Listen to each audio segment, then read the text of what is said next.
When I first got my license, everything was, really pretty cool. It was my first car. It was something I get to do finally. I get to be responsible for myself. Something I'd been looking forward to for probably 16 years, I guess. Or since I was old enough to know, that I was going to get to drive. In the car, when you're talking to your friends and you're laughing and you're singing a song and stuff, you're not paying attention to what's exactly going on or how fast you're going in the car. Teenagers don't have rules, you have rules at home. You have rules in your parents' car. You don't have rules in a teenager's car. Not at all.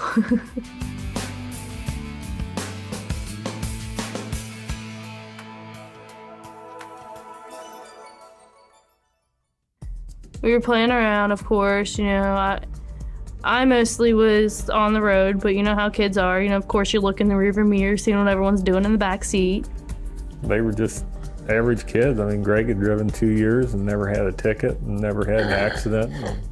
They drove a little fast, but what kids don't. I got in the car to go to school because I got picked up from Ashley every day. Me and Natasha argued over who was going to sit in the front seat, and she won the argument, of course. It was my friend's 21st birthday, and I was, just having a few with him. It started out just to be a normal morning. They usually took off for work about the time I went outside on the farm and started chores and things, and they were just joking around in the morning, and it was a cold winter morning and roads were good, really didn't think anything about it. She reached over with her left hand to grab something out of the center console, and when she reached over, it kind of just swerved the car a little, and we were going about 65 miles per hour, and the speed limit was actually 45. I was driving, and it was, I think, at like 1 o'clock in the morning, and we were heading home. We were doing 90 plus mile an hour around a curve, and when we flew straight off that curve and into an embankment, and it was pretty deep. Hit head on, and that was where it stopped. It pushed the whole front end of the truck back on us. Police had said it looked like, for some reason, Greg had gotten a little off the edge of the road. When he pulled back on, he overcorrected and spun around sideways, and then went through the ditch, and the driver's door hit the power pole. And they estimated he was going 79 when he lost control and probably hit the pole around 50 miles an hour. So we had to drive by it in order to get to the hospital. We just knew that our whole reality had changed, and as bad as the accident looked, we didn't know if we had any sons left. We knew that Greg couldn't have survived, and we just prayed that Steve was able to come out. There were 4 people in the back seat, 1 in the passenger. It was just us 6 going out for a good time. It was actually 3 couples. Next thing I know, I do see a hand pulling the steering wheel. And, the first time I could correct it. The second time he pulled again, and the car went into a slide where I couldn't get out of the slide. It just went sideways and right into a tree. And the next thing I know, I wake up, looking around, not knowing what's going on. There's dust everywhere. And I see Robbie next to me, and 2 guys run into the car, asking if we're okay. And I'm just like, what just happened? When it hit this tree, it wrapped around it, and as the back end went around it, 3 of my friends went out the back window. There was Jenny, and then Jesse, and then Tasha in the far back, and there was Lester trapped inside the car still. And that's when it hit me like, whoa, they're not just unconscious, they're dead. The car actually spun for about 200 feet, and then it hit the light pole.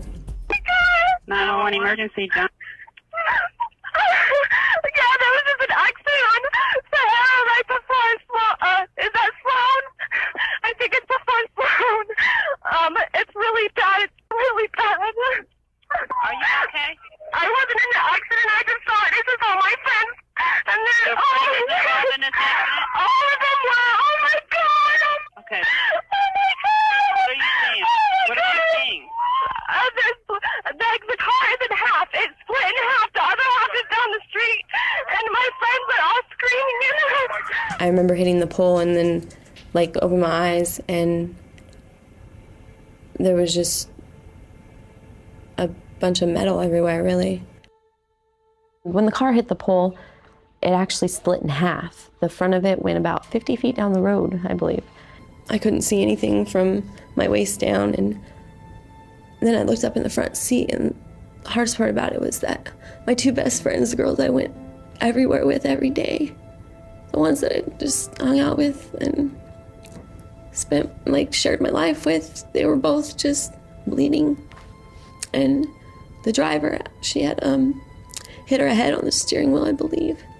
And there was blood and brains coming out of her head. And Natasha, the passenger, she died on impact. When I heard them say there's been a fatality, and then I saw them pull a sheet over her body in the road, I didn't want to see I didn't want to know that. After an hour and a half, they grabbed under my arms and they started to pull. And I started screaming because I felt this excruciating pain. And when they put me on the stretcher, when they finally got me out of the car, I heard him say, "We gotta find her foot." I lost consciousness, my heart stopped. I died for about 3 minutes on the helicopter. I woke up in the hospital and didn't know why I was there or anything. I guess because of my head injuries. And, they told me that I was driving and I was going too fast around a corner and that my blood alcohol level was 0.07.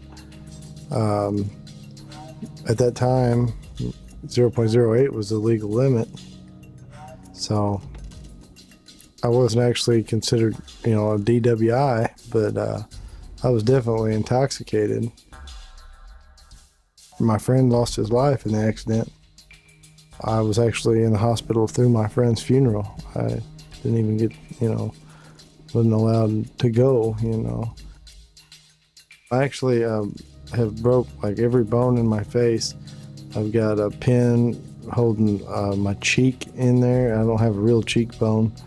I've got plates and screws all down through my jaws and screws in my arm, hold my arm together. It was broke. We stayed down at the hospital for a week or 10 days because Steve was in such critical condition and moment to moment. And then we were also dealing with the fact that we had a funeral to plan. And it was an incredibly impossible situation. Really hard. When we left the rehab hospital, they basically told us Steve will probably never walk again, never talk, never be able to eat. He was on a feeding tube, and the best prognosis wasn't very good.